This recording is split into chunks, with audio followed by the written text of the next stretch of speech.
10 years ago, I had my first meal at what was then a newly formed restaurant called Tashas. Since then, I don't think a week has passed that I haven't had a meal at some or other Tashas. With me today is Natasha Sideris, who's the power, the force behind the very successful Tashas Group. It's wonderful to have you here. Thank 10 you. years down the line. My first question is, Yes. you were a young lady at that stage. You're not old now. Careful. But you were in your probably 20, I was. 20, 25 there. You took a huge risk by opening this restaurant. I did. What was the special ingredient that you had, or what recipe did you have that you knew you would make this or turn this into a success? I mean, I think all business is a risk. So I had an idea that it would be successful. I didn't think it would be as successful as it was. I see Peter running around here, and I look back 10 years ago and think, wow. Did I expect it to be so successful? I knew that we would have customers, and the winning recipe, I suppose, was really good food, a beautiful space, make all your food on order, and make sure that the service is really driven, and there's a front of house person always driving and greeting the customers. And I remember in the early days, I used to kiss every single customer hello, and I was in the back and the front, and I was in the bar. And I think just keeping things really personal, that was a big part of the success. Was this your first restaurant? No. So I've been in the food business for 20 years. My dad used to own the fishmongers. So he was involved with Nick and Dimitri at the fishmongers. So I've been in the food business for 20 odd years, but this was my one that I did completely on my own without anyone, and I didn't. This is a big step away from the fishmonger. Huge step away. So what did you see? So I saw a massive gap in the market. 2005, I was driving around one day. I used to own the Nino's in Bedford View, and we were selling like a lot of coffees and real coffee shop style food. Toasted sandwiches, a muffin, maybe an odd salad here and there. And I was driving around one day and I thought, where is there to eat during the day? Because remember, the Tashas started out, we were only daytime. Today, a lot of our restaurants trade in the evening, but it was a daytime cafe. And I was driving around, I thought, where can I go? If I don't want to go to like a smart place for lunch that's themed, and I don't want to go to a mass chain, where can I go? And that's where the idea of Tashas was born. I said, I'm going to create this cafe that's going to serve this beautiful food, all made on order, simple ingredients, not fussy and not themed. And here we are today. But why do I come here every week? So I was going to say, I hope it's to see me. I think that we make our customers feel at home. The fact that we make all our food on order and nothing's pre-prepared and nothing comes from a central kitchen. So when you get that plate of food, you know there's been a lot of care put into it, and the guys aren't pre-making sauces and pre-cutting tomatoes, so you're getting this fresh plate of food. And then I'd like to think that the positions and the sites we've chosen and the environment is inviting. We've just renovated this little store here at Athol, put little touches in, new trees, reupholstered our cushions, so we're keeping the spaces fresh. I mean, it's a difficult question because everyone says, what is it? I keep asking myself. I don't know. And I travel around the world. I have children in Australia, I have children in America. And yet, I haven't found a restaurant which gives you quite the same concept as you have. Thank you. Where you've got a wide menu, but everything you order there is, as you say, freshly prepared and tasty. Thank you. But Thanks, I just want to go back to your history. How influential was your dad? He ran the fishmonger. The most influential person, and in fact, my cookbook Is he still alive? He isn't. He died very young, at the age of 57. A chef and a restaurateur, very well known. He was involved with Squire's Loft, involved with Fishmonger. He had the Town Tavern way back when. He had That's my time. Well, he had the Highwayman, and I remember as a little kid going to the Town Tavern and running around the grill areas while my dad was cooking steaks. So my dad was always in the food business. And I'd say he was the most influential person. And I mean, there's not a day that goes by that when I'm doing something, I'm making a decision, I think, what would he have done? What would he say?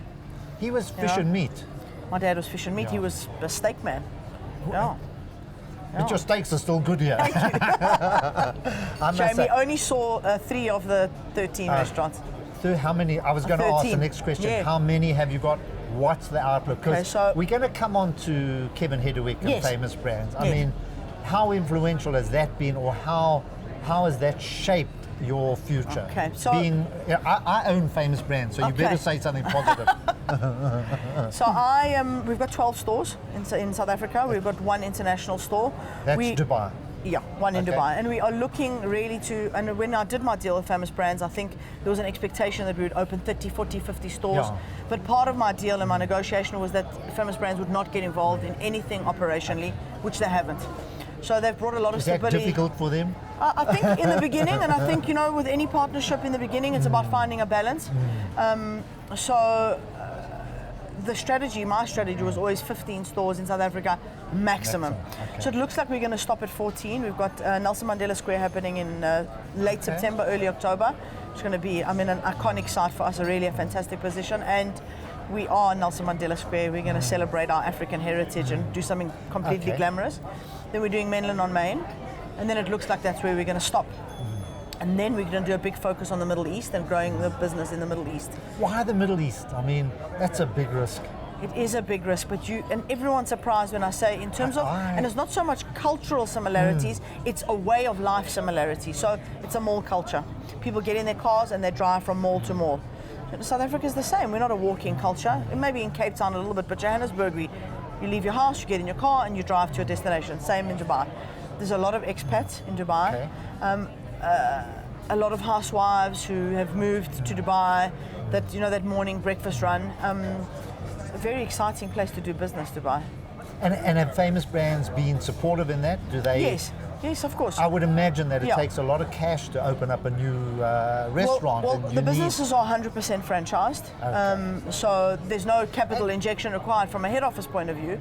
And when someone opens a franchise, do you give them a little bit of leeway, or do you insist? Is this like a McDonald's university? There is zero leeway. Zero I would imagine leeway. With someone it's like a dictatorship. In its truest form. But what we have done with the brand is just to make sure that people don't get bored and franchisees don't get bored, is each store is unique in its own way. So I always like to use the saying, I say that Tashas, the stores hang together like best friends, but they've all got their own personalities.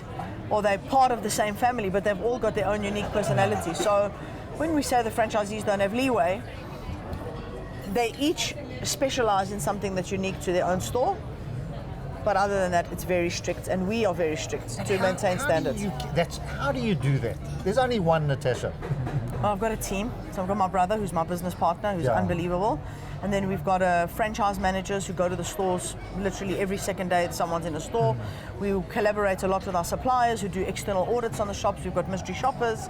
Yesterday we ran our ops campaign where we ran a competition, and the prizes are quite big for the winning stores, and they scored over a period.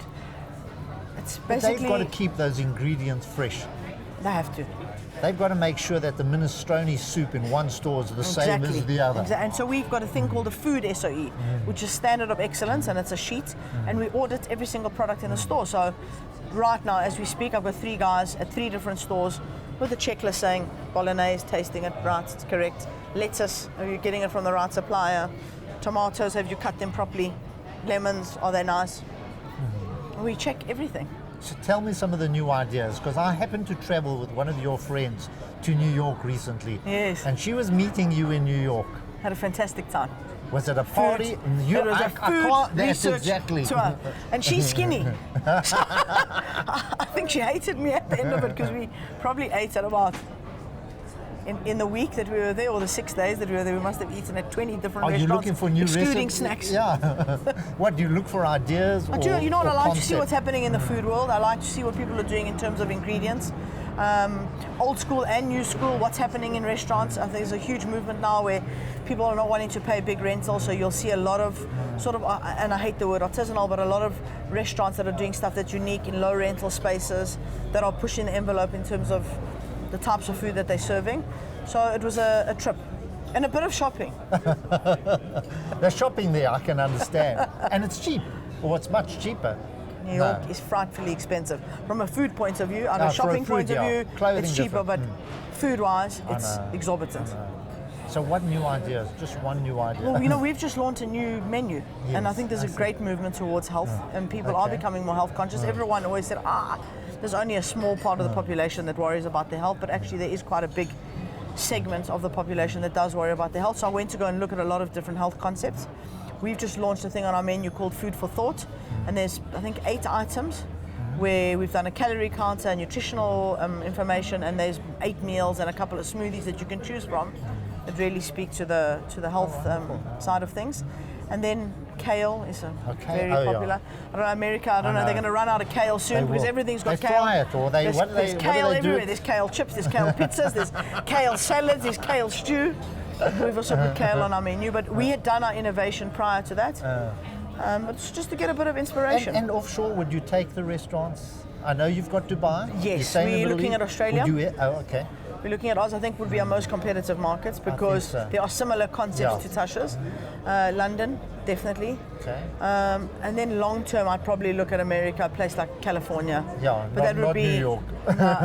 we got offered a site in New York, but I think it's premature. You know, I think it's really important to get like we did in South Africa, establish ourselves and understand the offshore market. Should we go to the Middle East, open a couple there, solidify, and then... I remember you coming to one of the tables where I was sitting with my wife, and you looked at the knife and you shouted at the waiter for the wrong knife because I couldn't butter with that You knife. couldn't butter with a knife, you had a sharp knife. I was like, what's going on? And I mean, it's that kind of detail that I think has established your restaurants as, For me, as a very, very successful Thank you. and just makes a difference. So for me, I think that if there's no detail, then there's no bigger picture. And it's what I say to my staff all the time. If the tables and chairs aren't pushed in properly, if you're not getting the right ingredients at the back door, if the foam on the cappuccinos or the crema on the espresso isn't right, then there's nothing. Because if you let that slide and you let the piece of paper slide on the floor and you let the tomato sauce bottle face the wrong way and you let the guys cut avos with a bread knife, well, then slowly, all the standards drop. So being pedantic about the smaller things make up. We're going to have to wrap up. It's been wonderful Cool. to listen to you. But I'm going to ask you, what's your favorite meal on the menu? What do you like? Wow, that's a tough I know. one. So I love the Parmesan couscous salad. I think our baby burgers are fantastic. Of the new items, we're doing a stuffed aubergine, a brinjal that we roast in the oven, and we do like a spicy mince and a tahini yogurt with a bit of pomegranate, and that inspiration's come back from Dubai, so I love it. Very Middle Eastern types of flavors. That's nice. We're going to wrap up now, but Thank you. I've got to tell you what I'm going to order as soon as we finish here. Yeah. My favorite, Dr. Paw Paw. You love it. That's why you're nice and slim, it's healthy. You've been on the couch with me, David Shapiro, and Mrs. Tasha, Thank you. Natasha Sideris. David, thanks.